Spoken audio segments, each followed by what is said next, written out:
Cameroonians, do you know Sierra Leoneans are your brothers and sisters? Let's digest this further and let's understand the history behind all this.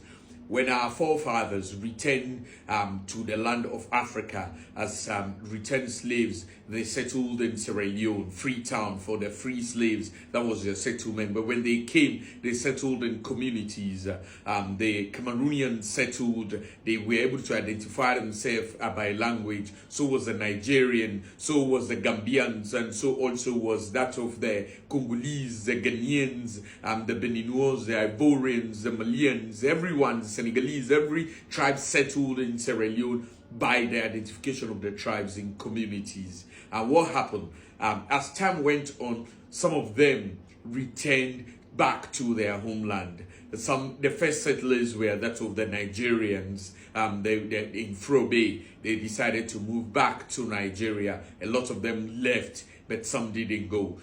So also the ones from Batas, that the Gambians, they left. So also the Cameroonians, they also left and went back to Cameroon. So when they settled there, they spoke the language, the Creole language, which is being spoken in Sierra Leone. You realize it's in Cameroon, it's in the Gambia, it's in Nigeria by identification. But what really happened with Cameroon was administrated by the Germans. The Germans were in control of Cameroon. Don't forget, at this point in time, I would say Germany was the super world power. Germany controlled a larger part of the world, and they had the military might, the economic might, and you name it. So Cameroon was one of the colonies they dominated and they controlled. But when the First World War was fought, the Allied forces, the British, and together with the Russians and the French, and you name it, with Africa inclusive, we were able to defeat the Germans.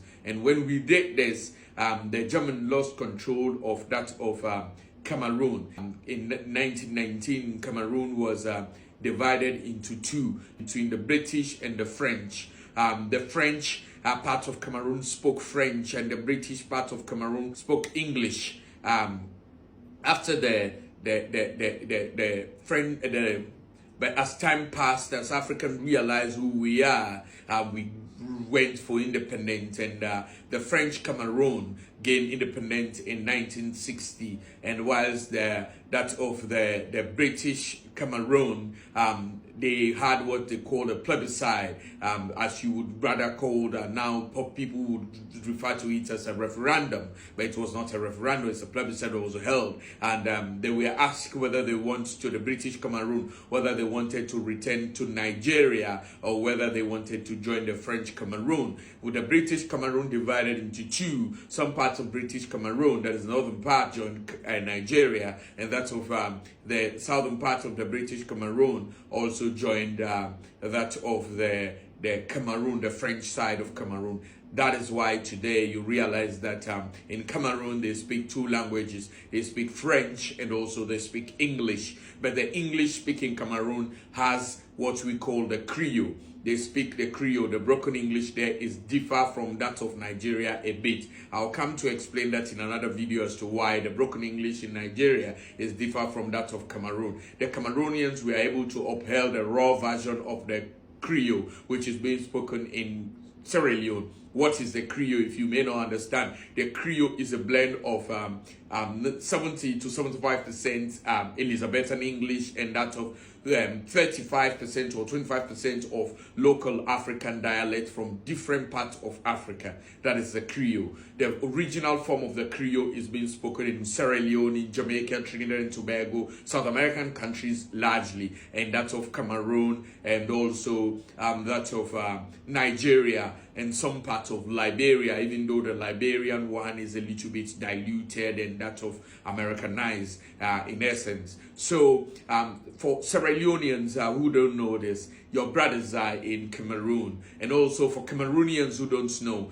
Sierra Leone is your home. Sierra Leone is where you are from. You need to find time to visit Sierra Leone to see your country where you are from, to know that this is the place you came from. That is very important because we ought to know our brothers and sisters around the world. You see how funny it is. Africa, we are all interconnected. So also is Ghana to Sierra Leone. So also is a lot of countries in Africa are connected from Sierra Leone. Well, for every African, wherever you find yourself, just know that your second home is Sierra Leone.